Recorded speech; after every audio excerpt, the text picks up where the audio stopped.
Welcome back, my series, Franchise Envy, when I get to talk to happy, successful franchise owners. Incredible guest today. He was a pharmaceutical guru, sales director, now automotive. Up next, You don't have to reinvent the wheel. You just talk to the guy that's been doing it for 30 years and has been, doing 2.5 million for the last 10. You leverage. How did you get there? Was it the experience leadership? Was it the long history of success? What really caught your mind? I love to give the audience perspective. I have a mantra that is that if you want things that others don't have, you have to do things others won't do. Welcome to the show, Steve Sargent. He's got Milex and Mr. Transmission. It's the combo unit, so to speak, all encompassing and auto care. Steve, welcome to the show. Glad to be here. Thanks for having me. So, Steve, drugs, cars, how did this whole thing come about? Well, when you have been kind of mechanically inclined your whole life, and you go out and you make a living based on your training and what you did in college, eventually you want to go back and reinvent yourself. So I have always loved cars and always been good with my hands. So it made logical sense to look at it. And, I was making a transition in my life. So it was a space that I wanted to look at and see if it was viable. Got it. And clearly it was. You've been in it since 2017 or so. You started in 2018. It's been a long time. So what is your message for people? Like, you had an idea. So many other people, I tell the story of my buddy that was bald and didn't know how to cut hair, ended up at a hair salon. So your motivation was what? Not having to be tied to a job anymore? Well, the pharmaceutical industry is interesting because it's really a sea of young people, and when you kind of age out after a few years. So I got a few years on me, a little long in the tooth, and I don't know exactly why I was laid off, but I found myself in the market looking for another position, and looking at the prospects of what was in the marketplace for a guy with my tenure and what kind of money I wanted to make there, it was kind of slim pickings. So I started looking at other options. Got it. And you found a great one with Milex Mr. Transmission team, the Moran Family of Brands. Let's give them a shout out. So every franchise owner has stories, especially about the first year. Myself being a franchise broker, everyone is thinking if they're looking to get into a business, especially a franchise, there's a roadmap to follow. There's a blueprint, so to speak. But how good am I going to be? And what does that first year look like? So I'm sure there's a story that sticks out about your first year. What is that story? Well, I guess, I played hockey my whole life. So I guess having to spend part of your first year on crutches kind of took a step back, kind of was an obstacle. So the long and the short of it is that I was a guy that played hockey every week, and on the Friday of the first week I opened, I broke my femur. So I spent the first half of the first year with all the other things that you have to juggle as a brand new business owner, brand new franchise, figuring out the franchise system. I'm walking around on crutches in a shop, and you can imagine the floors can be kind of dangerous on crutches. But so that's the funny story that I have, is that I broke my femur on the Friday, but I only missed Friday. I came back on Monday. I was there. We hit the ground running. And it's just interesting. You gotta be resilient, and I guess that shows a little bit of resilience. Well, the team hit the ground running. You hit the ground hobbling. That's more accurate. Yes, sir. So you did this playing hockey? Yeah, I, not to toot my own horn, there's tons of better players than I am, but I was fortunate enough to be a guy that could play at a fairly good level, and I played with some NHL guys and some European Elite League guys, and we had a weekly, early in the morning before we all got to work, we'd get on the ice at 5 and skate till about 6:30, and during that skate, I hit the ice funny and thought I just had a stinger, and it turned out to be a broken leg. So and the biggest bone in your body. So it took some time to heal. I had surgery on Friday night and spent Saturday and Sunday trying to figure out how I was going to open the business on Monday morning. Well, that's a little extra adversity for you. So you got into the car business. We already talked about that. Is this your very first business? I think it is. This actually is my second. So back in the 90s, with a partner, I built a medical services business for about 8 years. So I have had some experience, and that builds your confidence when you want to go into the second time that you do it. We were basically OSHA inspectors for hospitals. So I went into a lot of hospitals in the United States doing inspection testing and services like that. So that was my first business. Got it. So with the Milex Mr. Transmission family, I'm sure you have learned by now as a franchisee in the system for quite a few years. You've talked to other franchisees. What seems to be the biggest struggle for new franchisees besides a broken leg? It's the problem of drinking from the fire hose. So there's so much coming at you in the first 6 months, staying organized and getting it done. I mean, just for an example, in the first few weeks, you have to install your new phone system. And the way phone systems work these days is they send you a box with a big stack of instructions, and you're supposed to be able to mount it on the wall and make your phone system, multi-line phone system work. So those kinds of things really stretch your ability to get your arms around. I didn't have to do IT for my whole career because I had an IT department. Now I'm the IT department. I'm the telephone department. I'm the plumber. I'm the electrician. I'm everything. So that's the hard part of the first year. That's when you look for a 13-year-old kid. They'll be able to figure that out in no time, right? Exactly.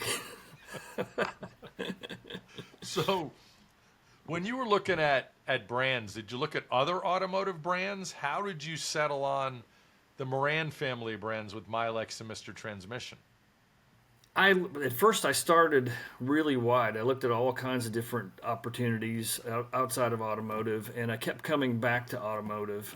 It was actually something I didn't match with from the search people's standpoint 100%. There were some other things they thought I matched with better, but I felt pulled to automotive. And I did look at a couple other brands, but Moran Family of Brands outshined them very, very quickly and very easily. So it was not a hard decision. If I was going to go in that direction, I was going to be talking to Moran. Was it the experienced leadership? Was it the long history of success? What really caught your mind? I love to give the audience perspective because there's a lot of small brands with a lot less experience in history, and then there's much bigger brands. So I'm just curious what caught your ear or eye.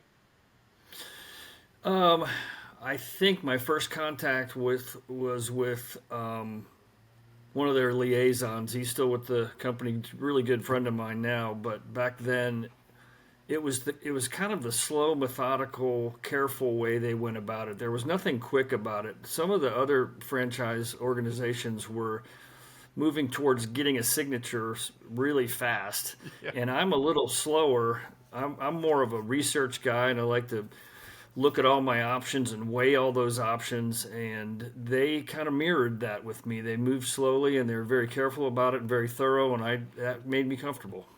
Yeah, no, that's fantastic. So what was the all-in investment when you invested way back when? You're talking a brick-and-mortar building. Did you buy an existing location?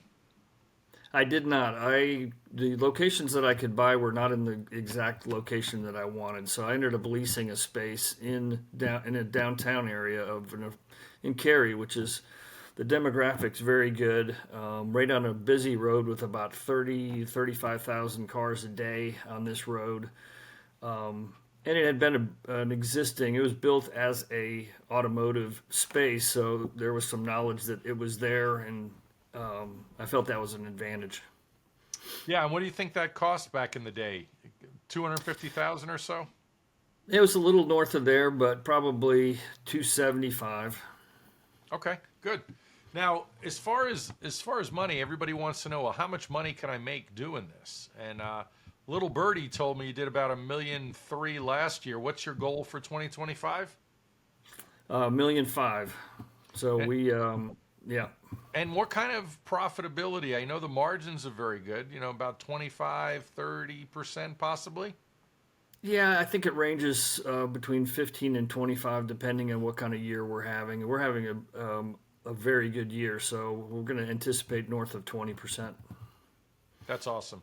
Well, and doing quick math, if you do 1.5 million, you could net as much as 375,000 on the. If it's 25%, that's pretty darn good. So, how much time are you spending in the business these days? That changes depending on the week, but I am trying to. I have a center manager that I'm trying to allow me to get some more flexibility. So that's a kind of a move I'm making right now. But I spend a lot of time there because it's my investment, it's my baby, and I enjoy being there. So as the years have gone by, I kind of step out for, I call it a mental health appointment on Wednesday afternoons, which is around a golf with some guys. But and that's part of it. And part of it is you got to take care of yourself to be the best leader. So getting out of there, getting exercise, and those kinds of things, makes me happier, makes me a better manager. So I'm getting to that point where it's getting kind of fun to be able to get away from it. Yeah, I know when I ran businesses, I'm laughing or smiling because I remember when I'd say, I was going to go run some errands and I had multiple locations in the restaurant business. They were like, "Oh, thank goodness he's gone," because I'm a stickler. But if you're a great leader like I know you are, they do appreciate that, and they love the security of the boss being around because you always have all the answers. But if you're going to build a good business, it's really how the business runs when you're not there is the true scorecard, right? I think so. Yeah, it's the character of the business. If it runs better as well or better when you're gone, then maybe you need to stay gone. Yeah, exactly. So, looking back, tell me an unexpected result of being a Milex complete auto care, Mr. Transmission franchisee.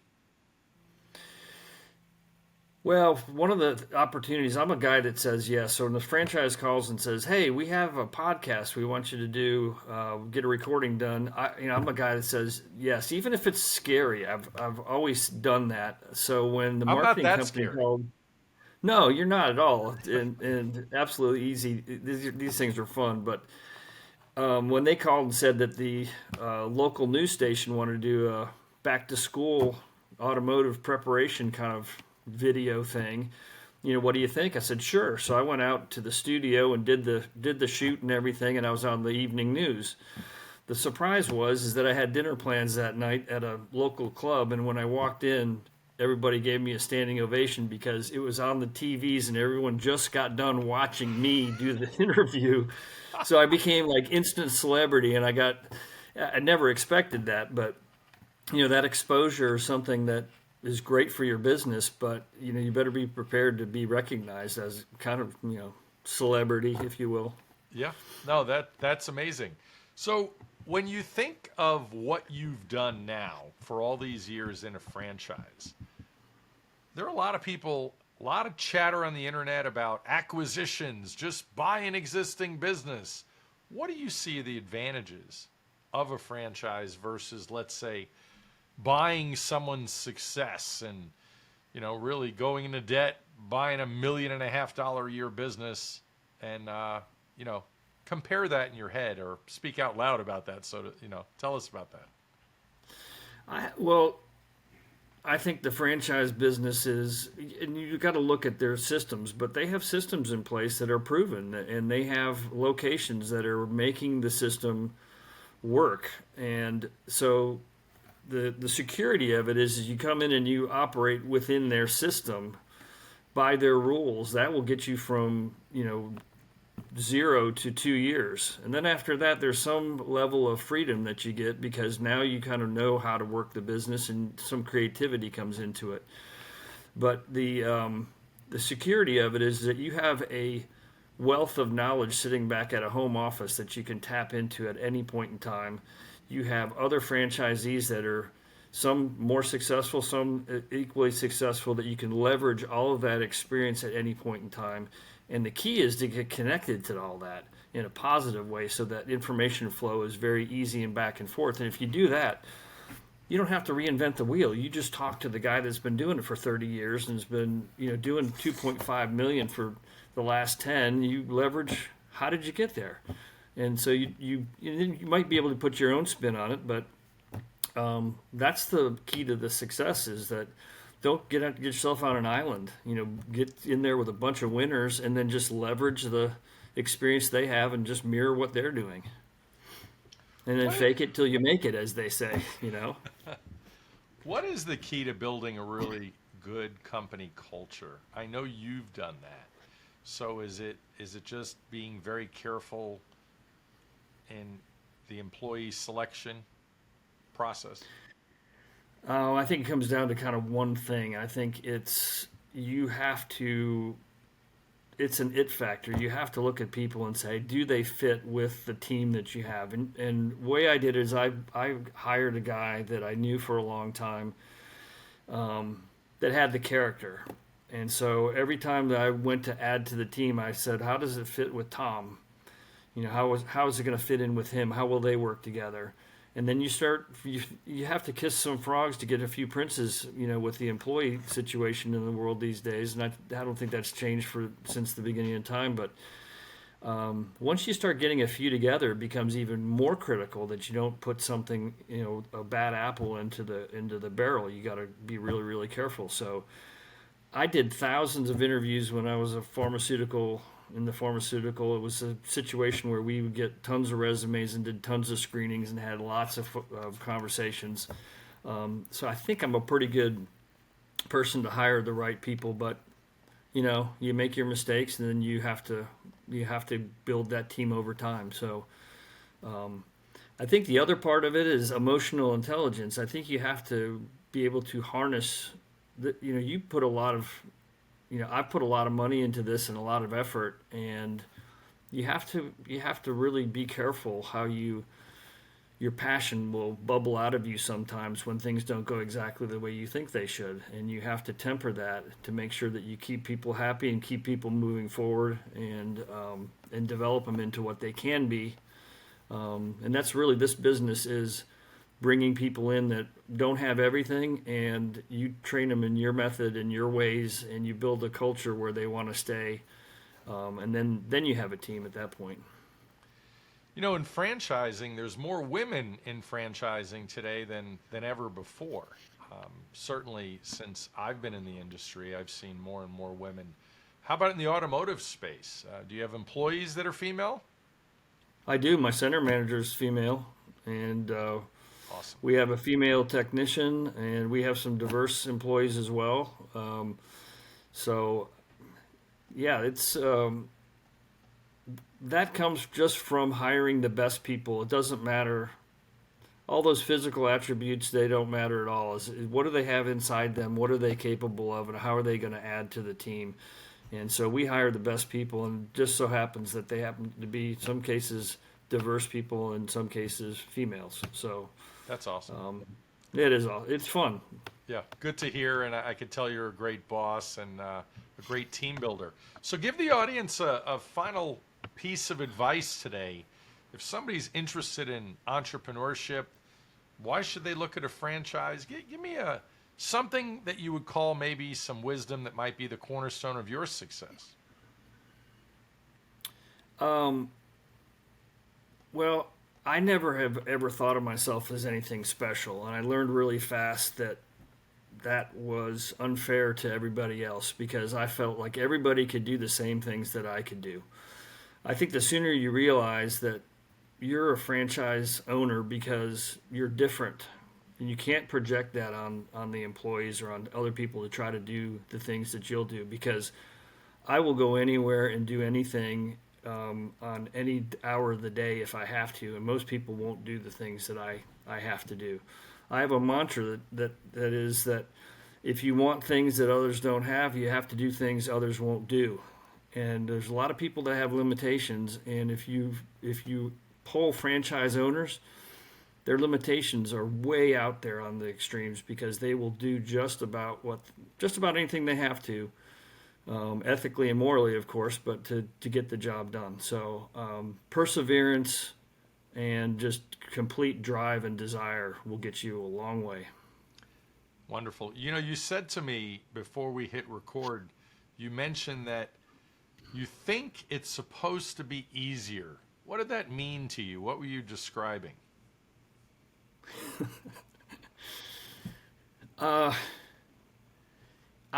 It's franchise ownership in the first years is wrangling. It's like a cowboy wrangling calves running around everywhere.